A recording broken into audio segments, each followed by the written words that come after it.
chapter 17. This is the contemporary English version, verses 9 through 19. Servants don't deserve special thanks for doing what they're supposed to do. And that is how it should be with you. When you've done all you should, then say, "We are merely servants, and we have simply done our duty." Now, on his way to Jerusalem, Jesus went along the border between Samaria and Galilee. And as he was going into a village, 10 men with leprosy came toward him. They stood at a distance and shouted, "Jesus, Master, have pity on us." Jesus looked at them and said, "Go, show yourselves to the priest." On their way, they were healed. When one of them discovered he was healed, he came back, shouting praises to God. He bowed down at the feet of Jesus and thanked him. The man was from the country of Samaria. Jesus asked, "Weren't 10 men healed? Where are the other 9? Why was this foreigner the only one who came back to thank God?" Then Jesus told the man, "You may get up and go. Your faith has made you well." The word of God for the people of God. Thank you, God.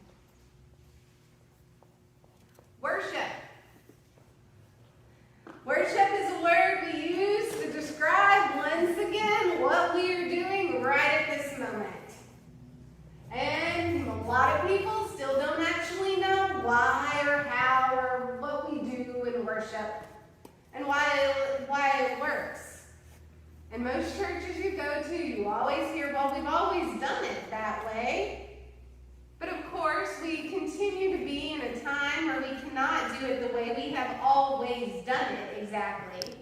And sometimes we can't even gather physically together. So I think it is important that we continue to refresh our ideas on the various aspects and approaches in the ways to worship God as individuals and as communities and as families. As a reminder, traditionally there are 4 sections of worship. We have covered 2. Do you remember what 2 we covered? Invocation and the Bible and the Word. Exactly, you all passed. Not that there was really a test, but good job. Part 1, that reminds us to invoke, which is a big word, invoke, and recognize God's presence during the gathering and the beginning parts of worship. Part 2 is the story, or the word, the second traditional movement, the sharing of the good news of our faith in all its different ways. So when worshiping at home or as a family or reflecting even as an individual, it helps to first take time to invoke God, and then we connect with the stories of God, and then we move to the time of thanksgiving. It is the time when we recognize what God has given to us and thus what we are called to give back to God. It is a time when we are to begin to respond to the words and foundations we have heard in the presence of God. And this section includes a variety, music, prayers, and rituals around membership, offering, and communion. It is the time when those of you sitting in the pews must physically respond to the experience of worship. As Gail reminded us last week in her call to stewardship, it is a time when we are to bring forth to God the first fruits and the best parts, the most sacred responses to our faith. And this is where I got stuck. This is the moment where I was was writing, and I just stopped. I mean, nothing I was writing sounded new or interesting. I mean, it all kinds of sound forced, right? I mean, we know we're supposed to be thankful to God. We know we should show more gratitude in our daily lives, but thankfulness and gratitude sometimes for me seems like a chore. Of course we're supposed to be like the leper who came back and said thank you to Jesus. But most of the time, I feel like that servant that comes right before this story, that's usually not included when you preach this text. The servant who is just going along and doing what they're supposed to do without a whole lot of thanks. Because that's just what you're supposed to do. I began to wonder about that servant. What would happen if that servant, if he or she all of a sudden demanded for someone to thank them? It is interesting in a contrast to the following story that we often interpret as reminding us how important, which it is, to give thanks to Jesus, who was also then a self-proclaimed servant. And I began to wonder myself, did the other lepers become sick again because they didn't thank Jesus? Or was Jesus just doing his duty? He's Jesus. He's supposed to heal people. Was he maybe surprised to receive thanks? I had a moment where I did start to wonder, did the leper actually teach Jesus something? And maybe understand that being a servant can still benefit from a little bit of gratitude? I just found the contrast of these two stories and their images kind of fascinating. And I finally realized that the image of the servant and leper are both to remind us that we can receive God's grace when we faithfully want to engage in both following Christ, and that there is a two-way relationship that is happening of giving and receiving. The leper who came back was healed in more ways than physically because of his choice to come back. Because of that choice, he was healed spiritually. And that was done by the choice he made to express his gratitude. It was not the physical healing done by Christ to show the priest. It was the action of coming back, to having a moment with Jesus. That is the key to serving God willingly with gratitude. The ability to acknowledge that we do not just need the physical human healings of the world, but we have an ongoing need for spiritual wellness and relationship with Jesus. So if we are trying to bring our best to God, we should not be bringing it out of duty, because our responsibilities are not about being thanked or praised. God, we know, is to be thanked and giving gratitude, but not because of what we have or what we can do, but because we genuinely want to say, hey, Jesus, thank you. Thank you for the spiritual healing and our heart's desires in the difficult moments. We want to say thank you to God for letting us serve you, because it's fun to serve you and do our duty. And it's so fun, we know you sometimes, God, expect more.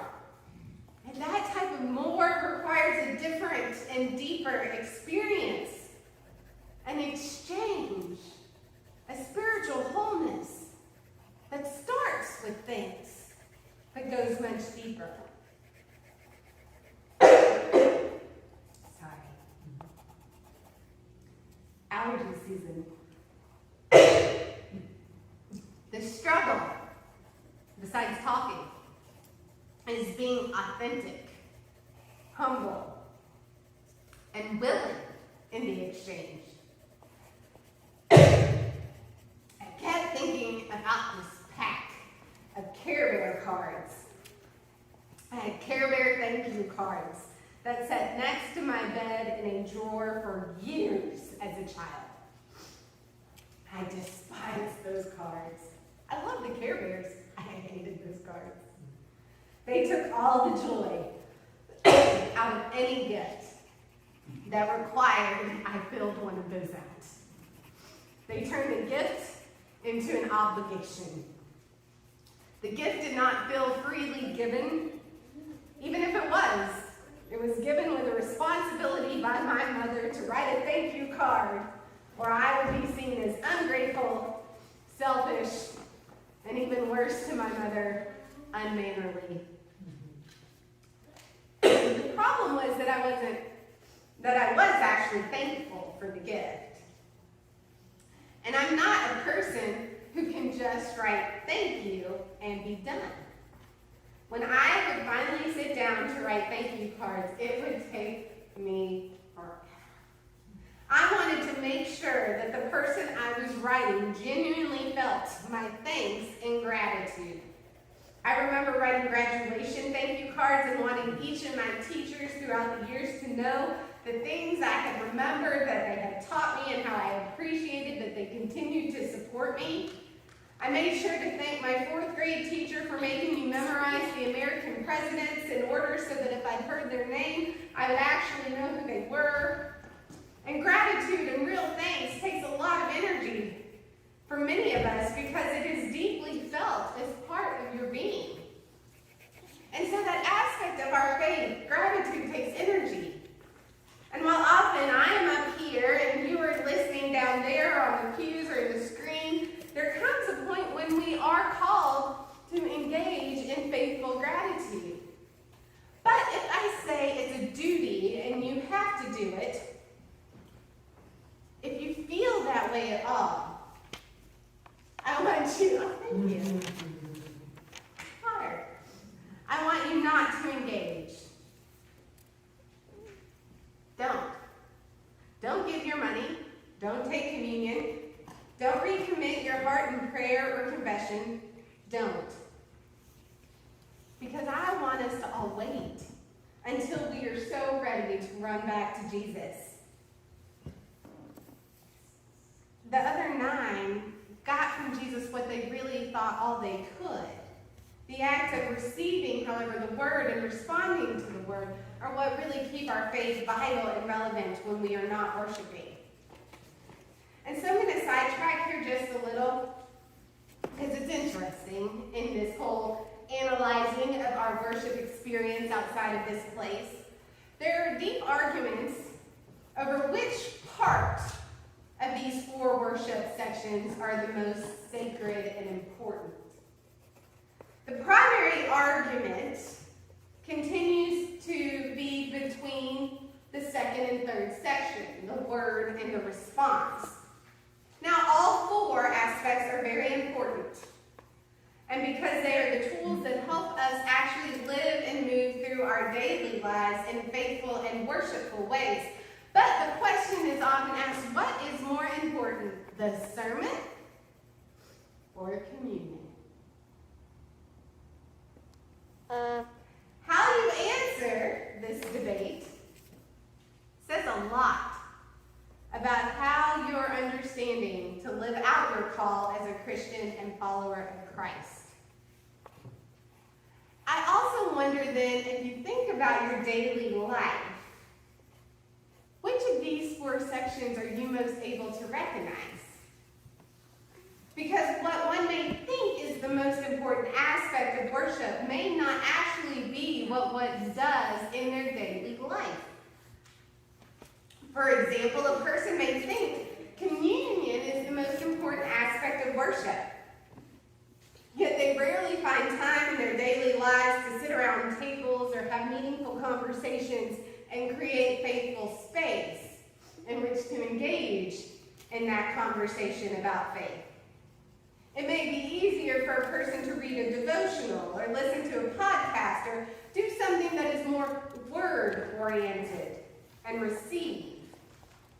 Yet I would also argue that gathering the word is sometimes easier than having to be called to respond to it in gratitude. Because it takes practice to really find gratitude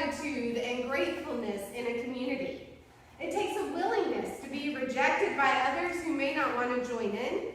It takes a vulnerability that, when treated like a duty or an obligation, limits the real gifts that God has given us.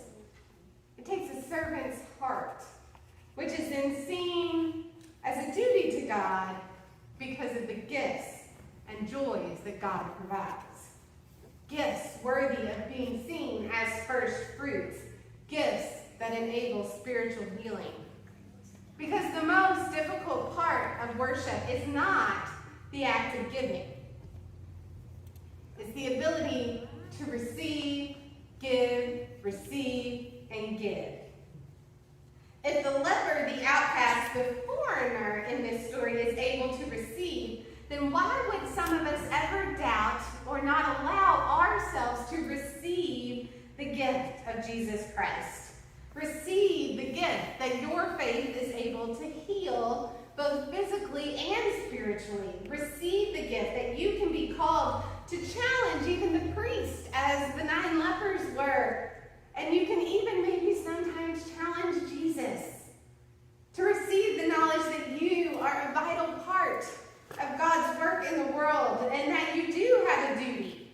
And it is a difficult one, but it is one that doesn't have to be done because you have to do it. It's done because you know that you belong to God. And that faith is what ultimately heals us in the greatest of times and struggles. So remember simply this today. God is grateful for you. God is grateful for you. Thus, we get to respond to that truth and receive it.